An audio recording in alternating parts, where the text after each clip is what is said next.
Progress has been made in Mississippi since yesterday. 30,000 customers there still do not have electricity, and power restoration in parts of Louisiana could take weeks as crews assess the full extent of power system damage.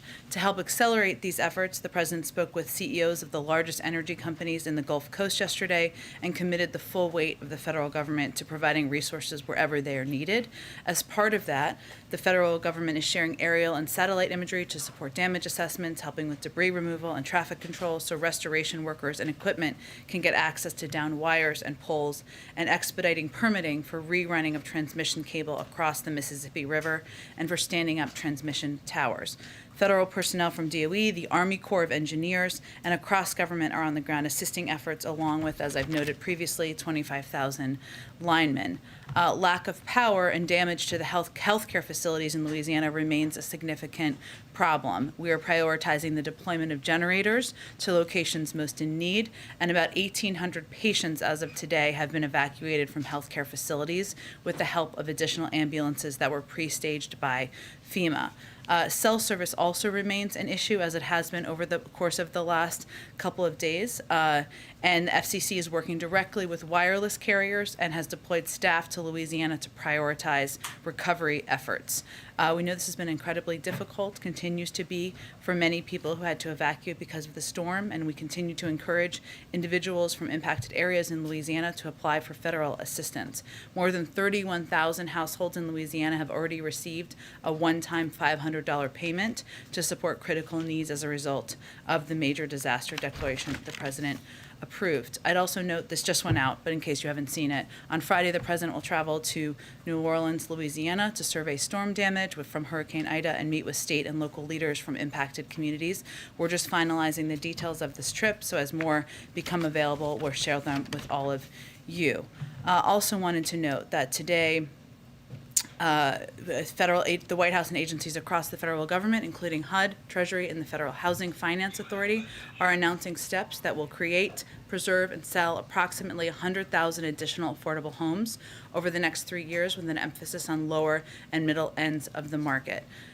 These steps leverage existing authorities and dedicate additional resources to affordable housing. Specifically, they will boost the supply of quality, affordable rental units by increasing the financing available through HUD, Treasury, and FHFA programs for affordable and targeted housing production, including a relaunch of the Federal Financing Bank's risk-sharing program, expanded support for low-income housing tax credit, and increasing access to the Capital Magnet Fund. This will boost the supply of manufactured housing and 2 to 4 unit properties by expanding financing through Freddie Mac, which, along with existing policies, will enable more Americans to purchase homes.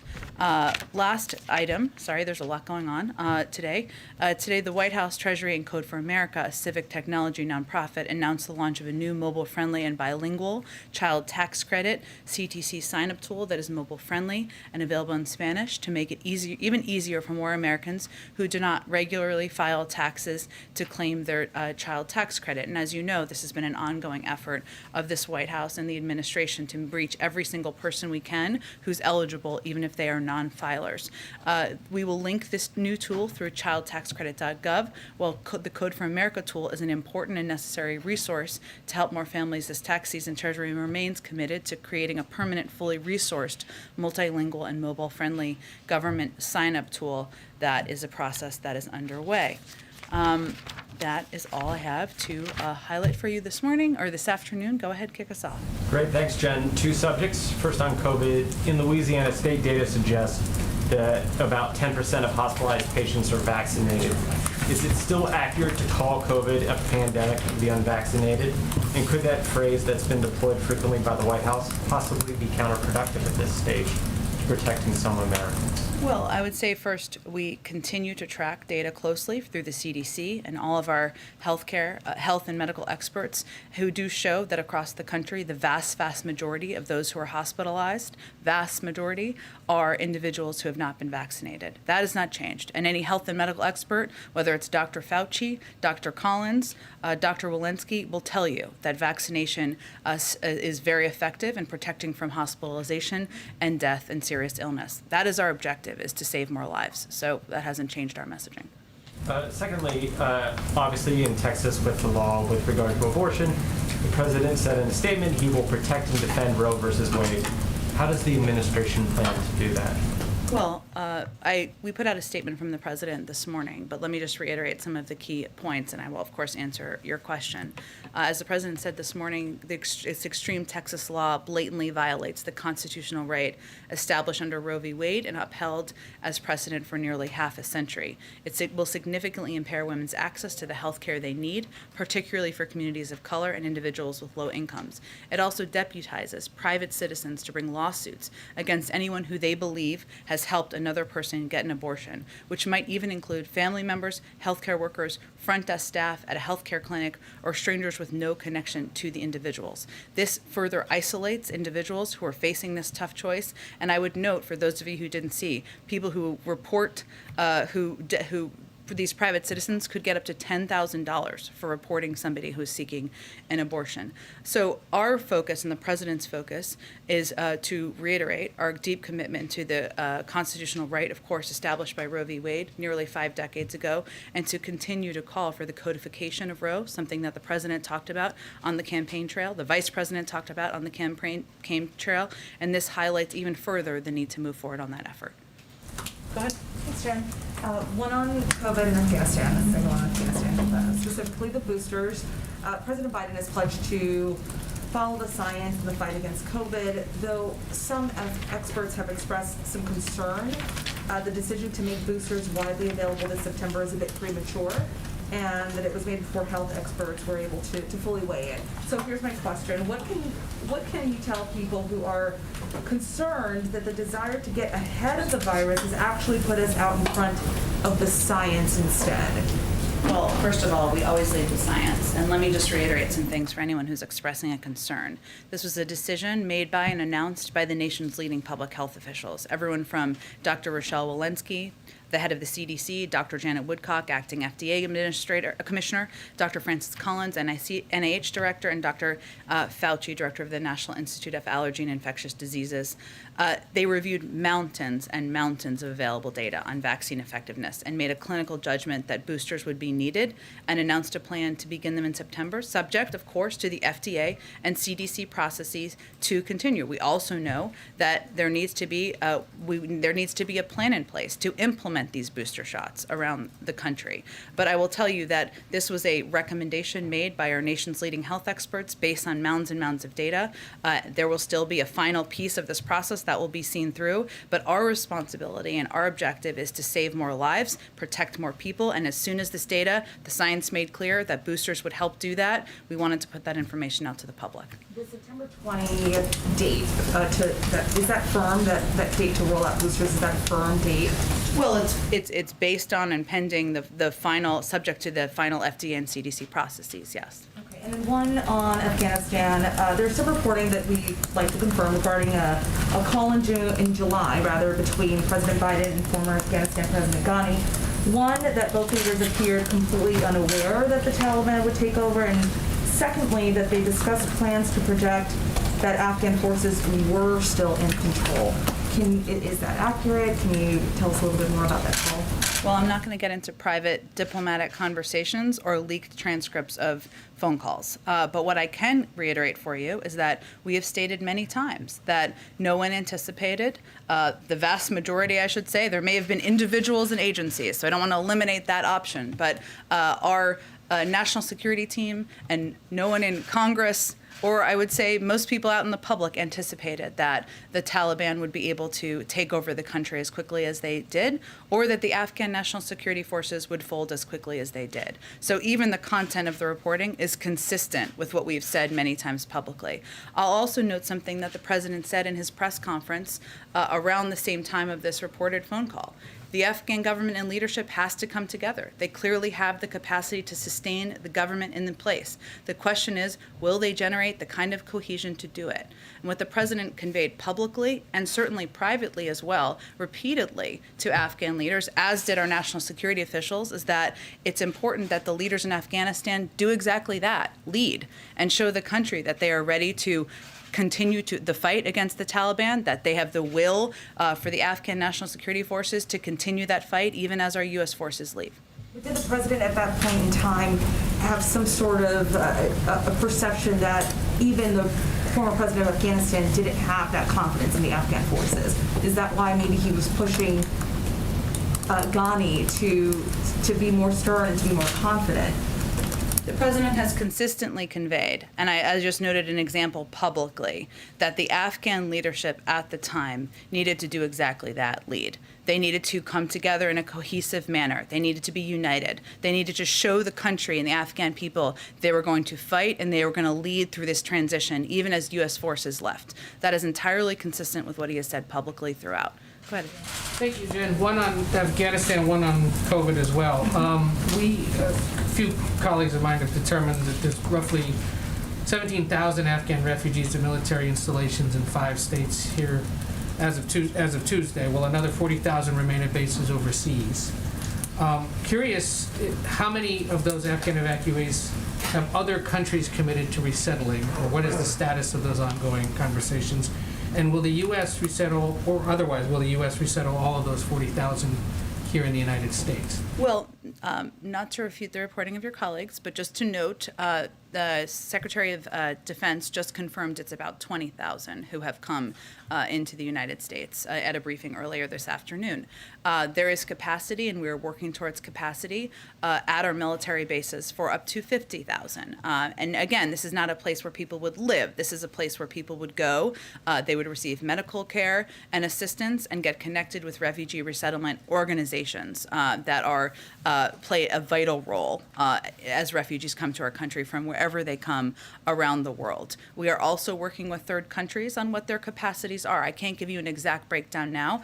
It's a very important question, but that's exactly what our Department of Homeland Security, what our diplomatic team will be working through in the coming days, and I'm certain they will be providing updates as we have that established. You've talked about this a little bit, others have as well, but there are, of course, concerns among lawmakers, experts who've tracked this, who say in previous arrivals of large numbers of refugees from different parts of the world, inevitably there may be a handful, small handful, who are eventually deemed a security risk of some kind. What reassurances can you make about the screening process and the attempts to make sure that somebody like that doesn't make his or her way here? I can absolutely assure you that no one is coming into the United States of America who has not been through a thorough screening and background check process. And there are many individuals, as you noted, who have not been through that process, and they have gone to lily pad countries as that process has been completed. It doesn't mean that that's because there's a flag. It means they have not completed their paperwork, and we were working to save tens of thousands of people,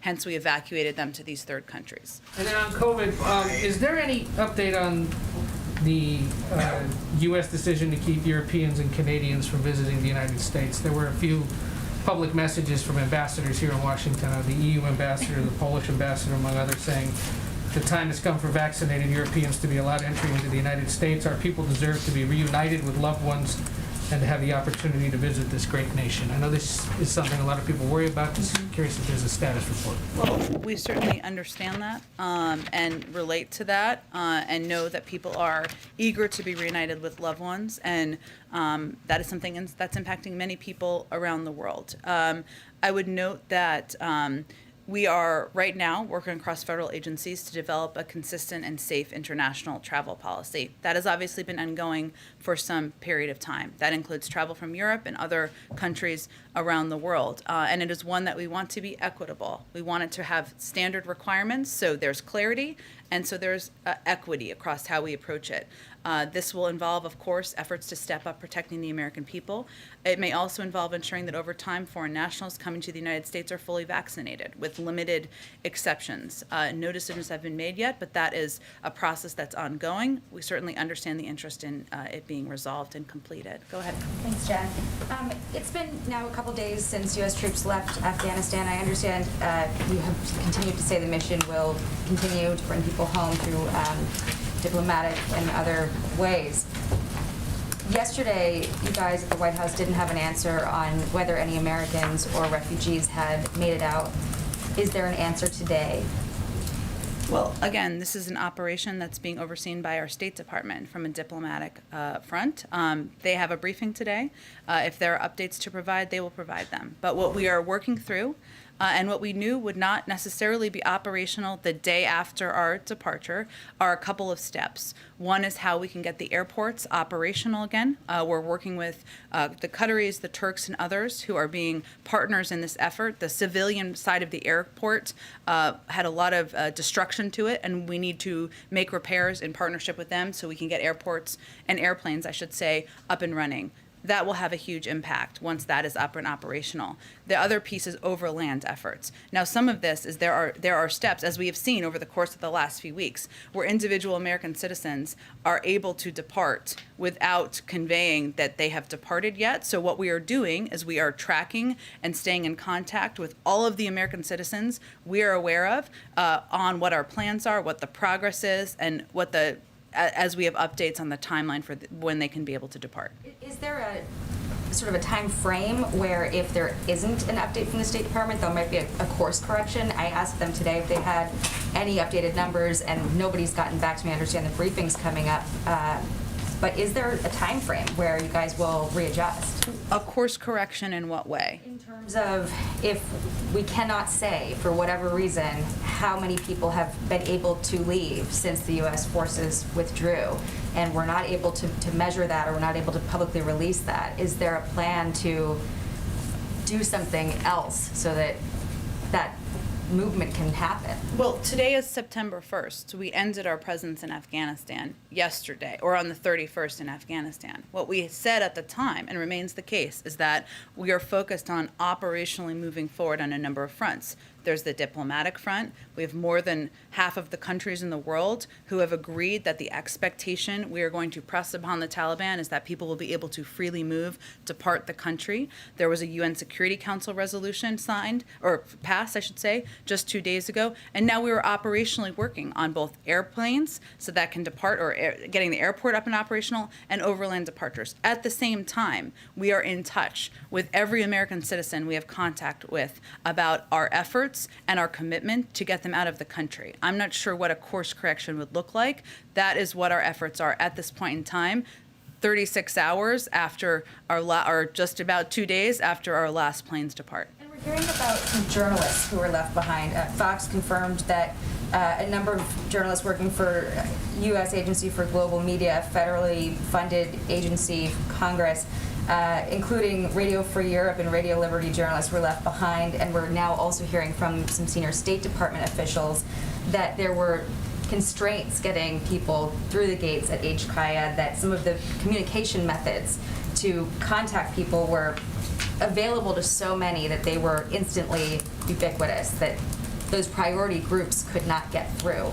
Was that a contingency that was planned for? Well, Jackie, I think it's important to remember, again, 120,000 people made it out of the airport and out of the country. And our commitment to people who want to evacuate, want to leave, American citizens, journalists, Afghan partners who have stood by our side, is enduring and remains. I know there's been some reporting on this, so let me give you just a couple of examples, because now we can talk about this, of some of the ways that we work to get American citizens out. One, the most used method was the muster point, or what we called the muster point. The State Department would blast notifications through a variety of channels to American citizens telling them to meet at a specific location, from which we would either bus them into the airport in convoys or escort people on foot. We offered multiple opportunities for each of these muster points at various times, each with multiple transits to the airport. The majority of American citizens who got out were evacuated exactly this way. We also talked people through one-on-one walking into the airport with State Department officials on the phone, on the other end of the phone the whole time, facilitating safe passage past checkpoints. This was incredibly labor-intensive, but effective at resolving problems on the ground, one by one, in challenging environments. In limited cases, and some of this was reported, where people were trapped or in immediate danger, U.S. security forces went beyond the wire, sometimes even a helicopter, to pick people up safely. We didn't talk about these much, these helo hops, at the time, because they were dangerous missions. We didn't want to create the expectation that we'd be sending a helicopter for everyone who wanted to leave Afghanistan. So I note those because I think it's important to understand the steps and the roles that our U.S. military on the ground took, far beyond just checking people off on a list at the gate, to ensure we could get American citizens, our Afghan partners, and others out. And we will continue those efforts through the means I just outlined. Donnie, I just want to put a pin in that report. Was the president in any way pushing a false narrative in that call with the Afghan president? I think it's pretty clear. Again, I'm not going to go into details of a private conversation, but what we saw over the course of the last few months is a collapse in leadership. And that was happening even before Ghani left the country. What the president has conveyed repeatedly, privately, and publicly is you need to stand up and lead your country. And that's something he said at a press conference in July in public forum as well. Go ahead. By my math, we're just shy of 48 hours since the Thank you for your math. It's all running military together. aircraft leaving Afghanistan. We've learned a lot more just in the last few hours about the nature of the cooperation we saw over the last 2.5 weeks between the Taliban and the American forces on the ground. I wonder if you could speak to whether since in the last 48 hours there has been any continued form of interactions between the U.S. and the Taliban, obviously now much more in a diplomatic capacity. Well, again, this would be an effort that would be overseen underneath the leadership of the Secretary of State and the State Department. It will be necessary to have some form of communication and coordination with the Taliban to continue to evacuate people from the country. They oversee Afghanistan, the majority of large swaths of the country. I will note that we had prior conversations or methods of engagement even before the last couple of weeks. So it's obviously a different form at this point in time that will continue. That's part of what the president asked the Secretary of State and the State Department to pursue. And obviously the chief of staff last night said, I don't know if we will ever recognize their government as legitimate government of Afghanistan. You've talked a lot about the points of leverage that the U.S. holds over the Taliban. Is that one of the points of leverage recognized in the Taliban? Is that something that's even under consideration? There's no rush to recognition from the United States or any country we've spoken with around the world. It will be very dependent on their behavior and whether they deliver on what the expectations are of the global community. And then quickly on abortion, we've seen in a number of states, Republican-led states, an effort on voting rights, for instance, to pass similar legislation throughout the country on voting rights. What's the level of concern at the White House that the decision on Texas specifically will lead to a similar raft of laws across the country? And what is the recourse for the White House at a federal level to help prevent this? Well, the step that can be taken is the codification of Roe, something the president, the vice president have called for and would require Congress to act on. I will note that certainly we've seen, this is not the first threat to Roe we've seen in a state across the country. It's an extreme threat.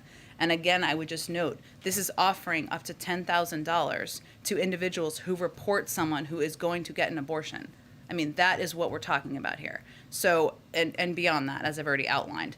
So yes, of course it's of great concern. And of course it's of great concern because this is not the first time that there have been efforts by some in the country to prevent a woman from having the right to choose. Go ahead. Quick follow-up on the discussion about leverage. Is there no concern here at the White House that China could actively try to undermine the U.S. leverage that it has with the Taliban, and particularly providing the kind of access to the global marketplace you talked about yesterday? Well, first I would say that China doesn't have that capacity on their own, and that there are more than 100 countries, a UN Security Council resolution China did abstain from, but they didn't vote against, that presses the Taliban to allow for safe passage of people in the country and those who want to leave Afghanistan. So, China is going to have to think about what role they want to be seen as in the world in this moment as well. Let me ask you this. The president said yesterday, we are not done with ISIS-K. Senator Kaine, before the Taliban takeover of Afghanistan, was talking about working toward a new sort of superseding AUMF. Is this something the White House is interested in working with him on, so that ISIS-K is specifically mentioned in a congressional authorization for the use of force? We've said in the past that we're interested in working with Senator Kaine on that, and that continues. I will note that in this case, ISIS-K attacked and killed 13 members of our armed forces. We have every right, self-defense, to continue to go after ISIS-K, and the president has made clear that's what he wants the military to continue to do. So future strikes on ISIS-K will be in the vein of self-defense? Again, these are authorities that the military already has, but we also are open to and look forward to working with Senator Kaine and others in Congress who are looking to update the 20-year-old AUMF. Go ahead. Just two questions, Jen. There's a bill in Congress called the Women's Health Protection Act that would protect abortion access from state laws like the one in Texas. Does President Biden support that? I'd have to look more closely at the specifics of the law. Obviously, codifying Roe, protecting a woman's right to choose is something the president's committed to, but I don't have the specifics of that law, or of that bill, I should say. And then just secondly, has the president met with either Federal Chair Jerome Powell or Lael Brainerd one-on-one in recent weeks? I have no meetings to report to you or read out for you. Broad question about the Zelensky meeting that's underway. Just the events, demands, phone calls that led up to the 2019 impeachment. I'm just wondering, did they factor in any way into the way the White House prepared for this meeting, specifically the fact that Hunter Biden was a key part of those conversations with the last administration and Zelensky? And did President Biden expect in any way, shape, or form to address that dynamic in today's meeting? No. Jeff? Jen, is the White House satisfied with OPEC's decision today to continue gradual increases in output? And can you give us a sense of what communication or contact the U.S. has had with OPEC members about that? It's a great question, Jeff. I will have to talk to Brian Deese and our economic team about our exact reaction. I want to get that right, and also whether we're satisfied with the actions they announced. I will get that to you and anyone else interested after the briefing. Did you have another question? I did. One on Zelensky. Sure. President Zelensky said in the Oval Office today that he was eager to hear President Biden's vision for Ukraine's chances of joining NATO. And he also said he'd like a time frame for that. What is President Biden's vision right now, and does he have a time frame? Well, I think it's important for people to understand, not you necessarily, but everyone out there, that this is not a decision that the United States makes, right? We continue to support and we continue to call for ensuring that NATO's door remains open to aspirants when they are ready and able to meet the commitments and obligations of membership and contribute to security in the Euro-Atlantic area. This is NATO membership, right? And we reaffirmed, and our allies reaffirmed in the June 2021 NATO summit communique that we support Ukraine's right to decide its own future. Foreign policy course free from outside interference, including with respect to Ukraine's aspirations to join NATO. There are steps that Ukraine needs to take. They're very familiar with these efforts to advance rule of law reforms, modernize its defense sector, and expand economic growth. Those are steps that aspirant countries like Ukraine need to take in order to meet NATO's standards for memberships, and we certainly support their efforts to continue to do that. Go ahead. Today was the first day in very many, and they're all blending together at this point, that the president did not have a meeting in the Situation Room with his national security team. I know there's stuff not on the schedule, the public schedule, but does the president view this moment as a time where he can kind of shift at least some of his focus to the myriad of other issues that are on his plate that he wants to focus on or has wanted to focus on before the withdrawal became such a huge issue?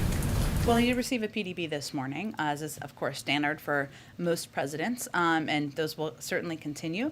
Look, I think the president knows that his responsibilities and the multiple crises he will continue to have to face as president are part of his job description. And if there is a meeting warranted in the Situation Room with his military leaders, national security team about Afghanistan or any other issue, of course he's going to be there for that. But he also knows that part of his commitment to the American people is getting the pandemic under control, is addressing the hurricane and making sure that people in Louisiana and Mississippi and other states in the Gulf Coast know he's doing absolutely everything in his power to make sure they have power. I didn't even mean to say it like that, but and so he knows that he has to do multiple things as president in order to govern the country. So yes, of course, he will continue to work with his national security team on a range of issues, whether it's follow-ups, diplomatic efforts in Afghanistan, or of course, he's right now having a meeting with the leadership of Ukraine. But he also knows he has a commitment to address a range of issues to the public, and he'll continue to do that. Just one more quick one. One of your colleagues over at the State Department briefed reporters earlier today saying that anecdotally they thought a majority of folks in the SIV pipeline did not get out. I'm not minimizing the 100,000+ Afghans that did get out, but is there any particular specific frustration given the President's commitment to those who helped American personnel on the ground if a majority were not able to get out of the country? Well, first I would say that of the numbers, and I know Ed asked a question of this, and you all have been asking understandable questions about the breakdown of numbers of people coming out, and that is information we hope to have for you very soon. But 77% of the people who were evacuated were Afghans at risk. SIV applicants, P1, P2 applicants. Obviously, there's a range of programs, and the different names of them mean virtually nothing to most people in the American public, but that is a number that stuck out to me from the largest airlift in U.S. history. Are there more people who want to leave Afghanistan? Absolutely. Are there more people who will be eligible for our programs? Absolutely. And that's why we are so focused on the diplomatic efforts that are being led by the State Department, including a presence in Doha, including efforts to engage with the Taliban, including efforts to work with the international community to make clear what we expect. What is also true is that every person who wants to leave Afghanistan and come to the United States is not going to be able to do that. And that is a sad truth, but it is something that it's important for people to also understand. But I will say, we still want freedom of evacuation and movement for people who want to depart. Go ahead. Thanks, Jen. As FEMA continues to roll out aid in the Southeast, and we just look at the historic nature of Hurricane Ida, is the administration or FEMA at all looking at ways to proactively identify people who may be eligible for disaster assistance, just given the process of applying, how Byzantine it may be for someone going through these circumstances? What we're trying to do is make it as easy as humanly possible, providing phone numbers, providing websites. As I noted, there are about 31,000 people who have already received checks from, or 30,000, or 31,000, I think I said, from one of these programs. So what we have done, and I've been giving quite extensive toppers on this each day to make sure you all have all the information you need, is we set up quite a bit of preemptive resources in the region. I know you're asking about economic assistance, and obviously we've worked to get that out the door as quickly as we can, but also to set up generators, food, water, FEMA resources, using all of the resources of government even before the storm hit. That is something that we tried to do to reduce the impact, save lives, make sure we're helping people as quickly as possible. And then just given President Biden's trip on Friday that around 90% of New Orleans is still basically without power, what precautions are you all taking to make sure that his trip to the city is not going to take away from relief efforts? First of all, we absolutely would not go if it would take away from relief efforts. And this is a trip that is being planned in close coordination with leaders on the ground to ensure it's the right time to go. But we are not going to go to any part of the state or visit any community where we would take away from relief and restoration efforts. I'd also note, as I said, at the beginning of this briefing, the president also spoke with the CEOs of the largest energy companies in the Gulf Coast yesterday and committed the full weight of the federal government. We know he knows how important it is for people to get power back on. That is air conditioning at a time where it's 90 degrees, right? That is people being able to be in their homes. Maybe they're in hotel rooms right now and they can go back. There's a range of reasons why, of course, turning the power back on is vital to the people of the state. We've seen some success in Mississippi, but he is pressing on that with every lever of the federal government. Go ahead. A quick question on the rebuilding of the Gulf and also the administration's infrastructure bill. Steel prices have doubled in the United States in the last 6 months. Is the administration ready to remove tariffs on steel in order to bring down the cost for the rebuilding efforts? I don't. I know there's obviously an ongoing review of a range of tariffs. I have nothing to report on that at this point in time. We're right now in the stage of recovery. There will be an extensive rebuilding stage, and we will continue to look for a range of ways we can provide resources from the federal government to play a role in that. But I don't have anything to preview at this point in time. And speaking of the tariff review, when can we expect the results of the China tariff review? And are you worried about customers paying higher prices for imported products at a time when supply chains are crimped around the world? Well, as you know, we have a very aggressive and ambitious supply chain effort to address challenges we're seeing in the supply chains. We also were impacted, or supply chains around the world were impacted a great deal by Delta, and we're working in part to address and help many countries recover from COVID so that we can get supply chains up and running. But I don't have any timeline for you on when that review will be completed. I will note that we look at our relationship with China and all the components through a comprehensive package. Go ahead. Thank you. One on Ukraine and one on abortion. On Ukraine, when the president was in Brussels, he was asked about Ukraine getting into the NATO membership action plan, and at the time he said school's out on that question. I know the meeting's ongoing, but was that expected to come up in the meeting, and is the president's position still the same? Again, as I noted a little bit earlier, there are specific steps the Ukrainians need to take in order to meet the requirements of NATO membership. We support the efforts of the Ukrainian leadership to work exactly toward that, and we support the efforts of any aspirant who wants to join NATO, who is working to meet those objectives. Certainly, we expect, and I think they've said publicly they were planning to raise it. We'll see, but that has not changed. On abortion, some activists today have noted that the statement you put out on behalf of the president did not offer any specific agenda of what's next, or again, specifically how the administration plans to push back against the Texas law. So I just wanted to give you a chance if there are any specifics or internal planning to share that now. Well, as the president committed on the campaign trail and remains committed to now, codifying Roe v. Wade as the law of the land is something that Congress can do. He will continue to push them to do, and that is a specific course of action that can be taken to help protect from these type of lawsuits in the future. Was there anything else beyond that? I can't speak to any actions of the Department of Justice. They're independent. I don't have anything to preview on that front. Go ahead. Has the administration explored whether to grant Afghans living in the United States, including refugees, temporary protected status? TPS status? Well, many of them are here because they were eligible for SIV programs or eligible for refugee programs or a range of programs that were in existence specific to Afghanistan. So I don't have anything to preview on that front, or I'm not aware of a consideration of that. Go ahead. Thank you. President Biden will be 79 years old on November 20th. During the campaign, there was a lot of talk about how old he is and how he will not be able to survive at the White House, especially in time of crisis. But we've seen him during this crisis, the COVID crisis, the hurricane crisis, the Afghanistan crisis. Do you think that people those who call him Sleepy Joe, should apologize to him? I don't think we're looking for an apology. I think we're looking for allowing the president to continue to address multiple crises at a time, which is exactly what he's been doing over the past few weeks. Go ahead. I think we got to keep going here. To come back to Texas again, so on one of those specifics, advocates are calling for the administration to lift restrictions on the abortion pill as more states, as was mentioned, are expected to follow Texas's lead. Is the administration going to do that? I think that's a decision that would be made by FDA, no? So that would be a decision made by FDA. So that's still working through the process? FDA is an agency that makes their own decisions. One more. Go ahead.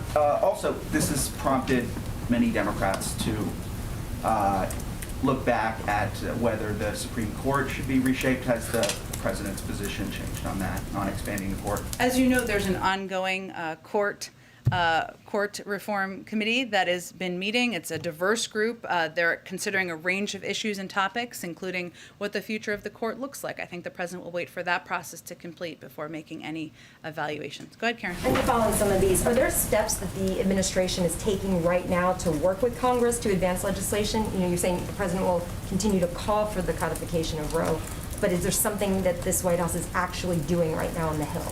Well, it requires members of Congress themselves to voting to codify, right? But of course, in the range of conversations we have from senior leaders in the White House, there's no question that this is a topic and will be a topic given the ruling, or given the news this morning in these conversations with members and their staff. Vaccine rates. The White House COVID team has been touting some pretty good numbers on vaccination rates. Jeff Zients said the other day that there were 4 million more shots in August compared to July, more first shots. What does the White House think is driving that right now? And is there something specific that the federal government is doing to see that difference from July to August? There's a bunch of different data, and some of it is in your polling, frankly, from some of your news organizations. So I can't break it down for you, but what we've seen consistently as the three factors are mandates that have been put in place by companies, private sector institutions, and others. Fear of Delta, which is understandable. People are seeing horrifying stories on local news, on national news, of young people, in some cases children being hospitalized, and that is scaring people, which is, we hate for that to be the scenario, but that has certainly, we believe, prompted more people to get vaccinated. It is also possible that the FDA final approval has prompted more people to get vaccinated, but I don't have an exact breakdown, but certainly we've seen those as the three biggest factors recently. Go ahead in the middle. Thanks, Jen. How does the manner in which the evacuation was managed affect our relationship with the EU, considering some of the concerns on the pullout weren't listened to, and the U.S. hasn't removed certain sanctions added under the Trump administration? That's my first question. I'm not sure I totally understand your question. The last part was which sanctions? That the U.S. hasn't removed certain sanctions that were added under the Trump On the administration. Taliban or under who? Well, in Iran, like sanctions on Iran. So that was an issue within the EU. So some of those Wait, are you sanctions. asking me about Afghanistan or something else? I'm asking you about how does the manner in which the evacuation was managed, how does that affect our relationship with EU? And then those are some other concerns as well. Well, I would say first that one of the big groups we helped evacuate were some of the staff and partners from our allied countries, and many of them in Europe over the course of the last 2 weeks. That was done by the U.S. military in coordination with many of these countries. 2, we just got a UN Security Council resolution passed in coordination with a number of these countries to make clear to the Taliban what our expectations are. 3, these are many of the countries that work with us to help build a list of 100 countries, more than half the countries in the world, making clear we are united in what we expect from the Taliban. So I would say that is evidence of us working closely together. Also, what are we to make of the fact that, as soon as we pull out, you see Republicans discussing adding $25 billion to the Defense Authorization Act. But here, unemployment expires on Labor Day, forbearance on student loans is about to expire, and we're always talking about how we don't have money for human infrastructure, but we see this being put forward. You're absolutely right. I mean, I would say first, it was not the number one factor, but it did strike the president that we had been spending on average $300 million a day in Afghanistan. $300 million a day. We don't think that's something that most people in the public are tracking, but it's a war we fought for 20 years, spending $300 million a day. I'll let you all do the math on that. So that is certainly a concern, and certainly, as you noted, there are a range of areas, domestically, internationally too, where we feel that money could be better spent. Go ahead.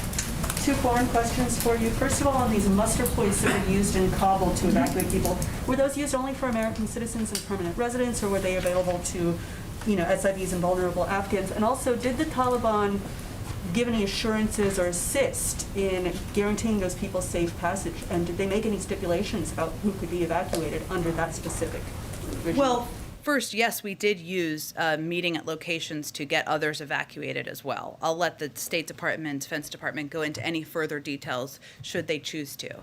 I would also note that while that was a way that a great number of American citizens were evacuated, there were also numbers who came, of course, through the gates, including Afghans and vulnerable Afghans who also came through the gates of the airport, especially in the earlier days of the evacuation. And clearly, as I noted, of the more than 120,000 people who were evacuated, 77% of them were at risk, were people at risk. And maybe that was the number that people come to the United States. I got to check on that number. But that makes clear that the Taliban, yes, they did allow more than 120,000 people, including the vast majority of them vulnerable Afghans, to get through. Whether we met them at a checkpoint, whether we got them through the gates, that is true. That does not mean we think the Taliban are good actors. We don't. But we needed to work with them in coordination to get this done, and as a result, it was the largest airlift in U.S. history.